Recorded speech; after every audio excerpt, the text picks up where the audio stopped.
Kita lagi kedatangan tamu guys. Siapa sih tamunya? Hai semuanya, kenalin aku Devinda. Vinda, gimana nih kabarnya? Alhamdulillah kabarku baik. Gimana nih kalau kabarmu? Alhamdulillah baik juga. Seperti biasa, kita bakal ngobrolin cerita rakyat dan legenda-legenda keren yang punya makna dalam banget buat kehidupan kita. Betul banget. Dan kali ini kita bakal bahas kisah yang udah dikenal di seluruh dunia, bahkan sampai jadi bagian dari budaya Indonesia, yaitu Ramayana. Wah, ini sih salah satu epos paling terkenal. Aku ingat waktu kecil suka nonton Ramayana di TV bareng keluarga. Tapi jujur aja, dulu aku cuma ngerti bagian tarung-tarungnya aja. Iya nih, padahal ceritanya tuh dalam banget loh. Ada nilai-nilai cinta, kesetiaan, pengorbanan, dan juga perjuangan buat ngelawan kejahatan. Nah, hari ini kita bakal bahas semuanya, tapi dengan gaya santai aja, kayak ngobrol temen nongkrong. Oke. Dan di Indonesia sendiri, kisah Ramayana jadi bagian penting dalam seni tradisional, terutama di wayang kulit dan sendal tari Ramayana Prambanan. Kalau kamu pernah nonton pertunjukannya di Candi Prambanan malam hari, wah keren banget sih itu. Kamu pernah nggak sih nonton Candi Prambanan pada malam hari? Wah, kebetulan aku belum pernah nih. Rencananya besok. Pengen banget gak sih? Pengen banget. Semoga deh bareng-bareng aja kesananya. Ya, setuju banget. Lampu-lampu, tarian, musik gamelan, semuanya bikin kisah ini hidup banget. Dan itu juga bukti kalau cerita lama bisa tetap relevan dan indah sampai sekarang. Ini awal ceritanya. Jadi di kerajaan Ayodhya ada seorang raja bernama Dasarata yang punya beberapa istri dan anak. Anak tertuanya adalah Rama, pangeran yang bijak, gagah, dan dicintai rakyatnya. Rama ini juga dikenal sebagai perwujudan Dewa Wisnu. Jadi dia tuh simbol kebaikan dan keadilan. Rama menikah dengan Sinta yang cantik dan setia banget. Tapi karena intrik di istana, ibu tirinya Rama ngerasa iri. Dia pengen anak kandungnya yang naik tahta. Akhirnya dia minta Raja Dasarata untuk mengasingkan Rama selama 14 tahun. Sedih banget sih bagian ini. Tapi Rama nggak marah sama sekali. Dia malah ikhlas dan nurut sama keputusan ayahnya. Dan yang paling menyentuh, Sinta dan adiknya Laksmana ikut Rama ke hutan. Mereka rela ninggalin semua kenyamanan demi tetap bareng orang yang mereka cintai. Mereka tuh kayak bukti cinta gitu ya. Bukan cuma saat senang tapi juga saat sedih. Disinilah konflik besar mulai muncul. Waktu mereka tinggal di hutan, ada raja raksasa bernama Rahwana. Dia tergila-gila oleh kecantikan Sinta dan akhirnya menculik Sinta saat Rama lagi nggak ada. Klasik banget sih Rahwana ini. Tapi tetap bikin greget. Rama langsung panik dan marah besar. Tapi dia gak putus asa. Dia mulai perjalanan panjang buat nyelamatin istrinya. Dalam perjalanannya, Rama dan Laksmana ketemu sama Hanuman, si kera putih yang super sakti dan setia banget. Hanuman ini pahlawan banget deh.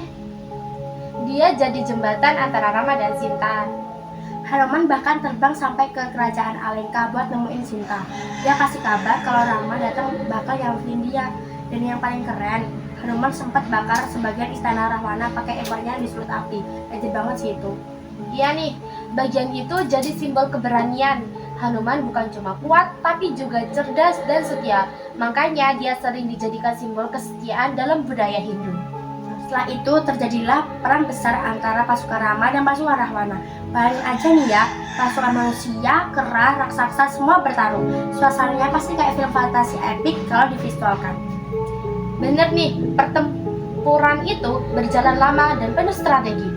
Rama akhirnya berhasil ngalahin Rahwana dan menyelamatkan Sinta. Tapi disinilah muncul ujian berikutnya. Rama sempat ragu gak sih terhadap kesetiaan Sinta? Karena dia udah lama disekap di istana Rahwana. Rama pengen bukti kalau Sinta tetap suci. Akhirnya Sinta membuktikan kesuciannya dengan cara masuk ke dalam api. Semua orang kaget, tapi api nggak melukai dia sama sekali. Sumpah beneran. Bener.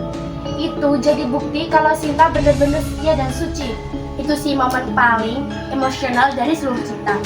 Sinta nggak cuma nunjukin kesetiaan, tapi juga kekuatan hati seorang perempuan.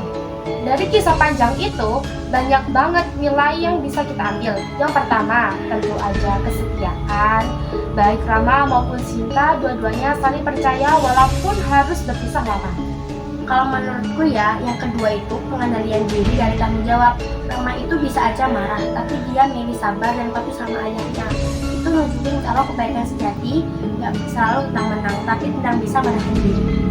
Terus ada juga nilai keberanian dan pengorbanan yang digambarkan lewat Hanuman dan Laksmana.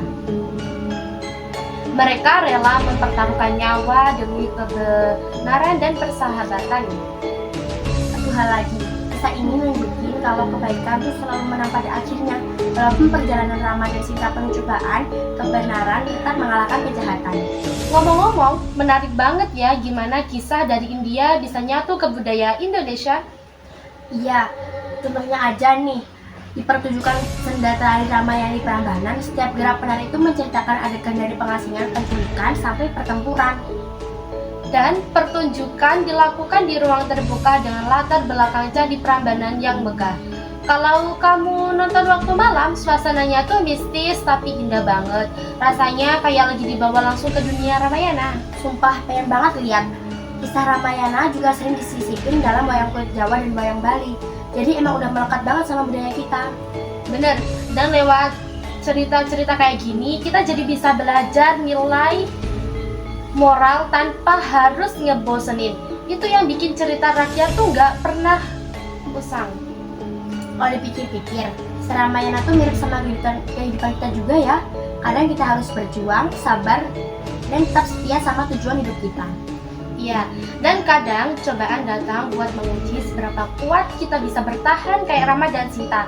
Mereka berpisah lama, tapi cinta dan kepercayaan tetap kuat. Aku jadi mikir, mungkin pesan terbesar dari Ramayana itu kebaikan, cinta, dan kesetiaan gak akan pernah kalah walau dunia lagi gelap sekalipun. Wah, dalam banget tuh. Oke deh, kayaknya obrolan kita udah lumayan panjang ya. Terima kasih banget buat kalian yang udah dengerin sampai habis. Jangan lupa follow podcast Cerita Nusantara biar gak ketinggalan episode terbaru.